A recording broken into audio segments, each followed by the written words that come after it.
Okay, thanks for staying with us. We're going to start with the nation. Okay, there's a story. Okweboholo extends olive branch to Igodalo and others. High hopes from NNPCL as new board takes off. Some stories from inside the papers. Army chief to troops ambush raid bandits in their hideouts. And APC to Obi, Tinubu needs no opposition validation. Okay, which story are we taking? Okay. Congratulations to the governor of Edo State. He's been affirmed by the election tribunal in the September 24th election in Edo State as the winner.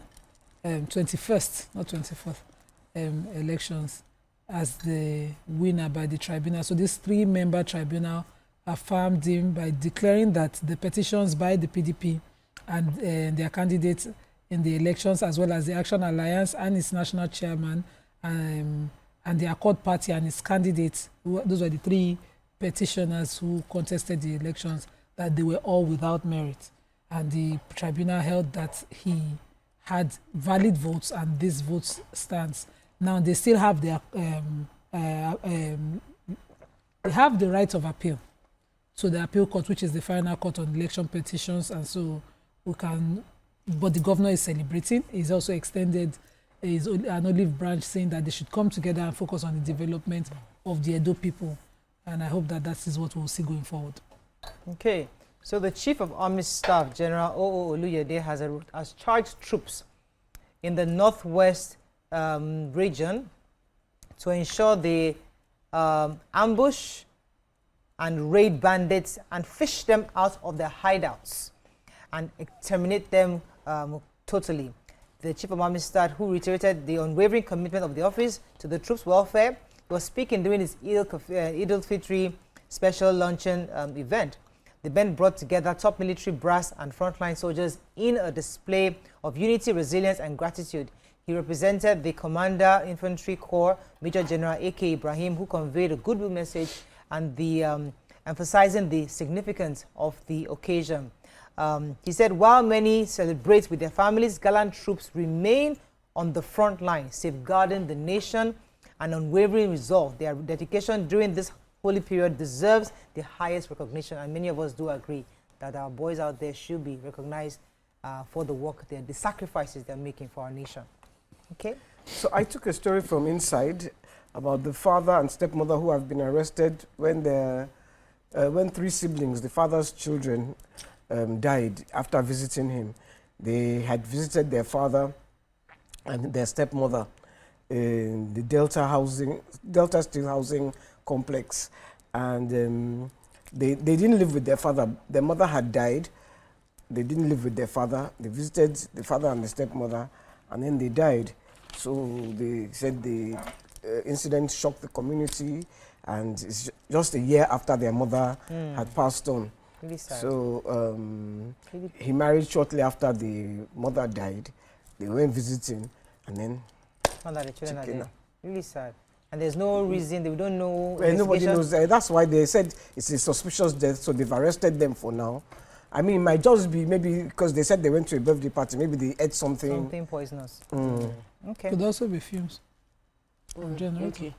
So I have the story on the reform that has taken place. They said overhauling, that the president did a overhaul on the NNPC, the entire board. He's sacked. He does sack everybody. He sacked everybody, and that it is when immediately he appointed the new board has 6 members from the 6 geopolitical zone. Also included in the new board includes the Mrs. Ladia Jafia from the Federal Ministry of Finance, and a representative, another person from the Ministry of, that's Aminu Hamed from the Ministry of Petroleum Resources, to serve as representative of both ministries within the board. They were given a matching order. They are told that there's a 3-point strategic plan. They want to, the president wants the new board and everybody there to revamp, to boost the production of petrol and local refining within Nigeria. They said that there should be a strategic portfolio review of NNPC operated and joint venture assets to ensure alignment with maximizing objective, increase production and investment to boost domestic refining. So last year, the president implemented the new reform, the petroleum, the bill was implemented, said the oil sector reform to attract investors. And between last year and now, $17 billion has come into Nigeria in terms of investment. So those that are saying money is not coming in from all the trips, 17 billion has come in. The plan with this new board is to increase that by 2027, we would have $30 billion in revenue, and by 2030, there will be $60 billion in investment into our oil sector. And this new board are meant to create the plan to chart the course for that to happen. They also want us to increase, because one of our most profitable investments in the oil sector is the gas, our natural gas. They want us to improve the production of our natural gas to 8 billion cubic feet per day by 2027 and 10 billion cubic feet by 2030. So there's the article, the new framework for NNPC looks good. People have been really worried about NNPC because that's where majority of the cash that comes into government comes from. So we're looking forward to transparency. That's what I believe Nigerians would want, even as we have a high expectations on how things would play out right now. Okay, so moving on now to Daily Sun. We just talked about NNPCL, mixed reactions, trail Kyari's replacement. APC plus AAAP PDP as tribunal affirms Oruhworun's victory. Enugu police dismisses report on headsman's invasion of Eha Amutu. And a few stories inside the papers because we didn't have enough outside.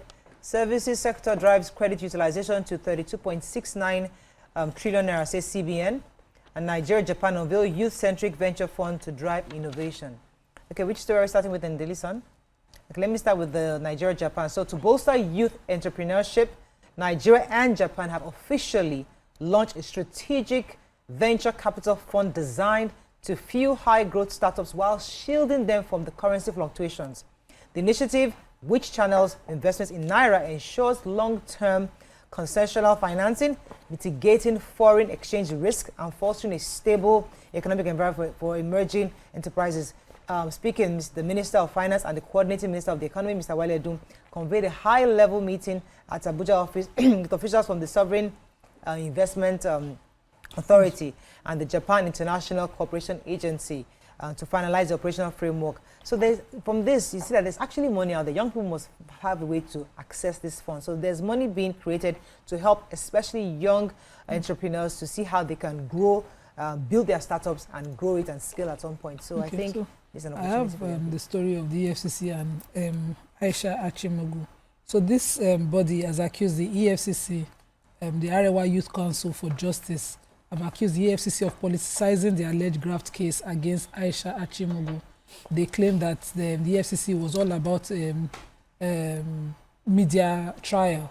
They also claim that the action of the EFCC was also all about a desperate ploy by some politicians ahead of the 2027 election.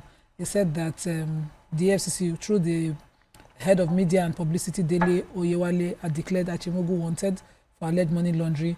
But they said prior to this, a lot of rumors have been moving around about her, particularly the one that emerged that the Lagos State Governor, Babajide Sanwo-Olu, through Achimogu, had provided campaign funds for former President Atiku Abubakar, and that both parties have denied this allegation. And so they think that the EFCC should do a thorough investigation before they bring out this allegation and the notice for her being wanted. I think that story is so...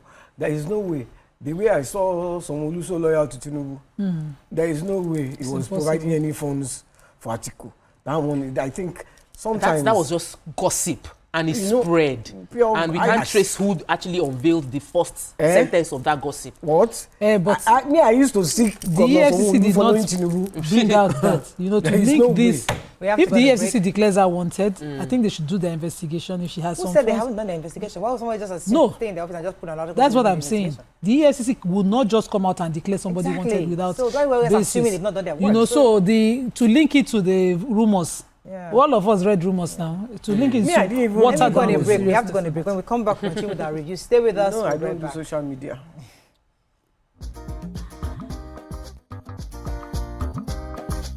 Stay tuned. Your View will be right back.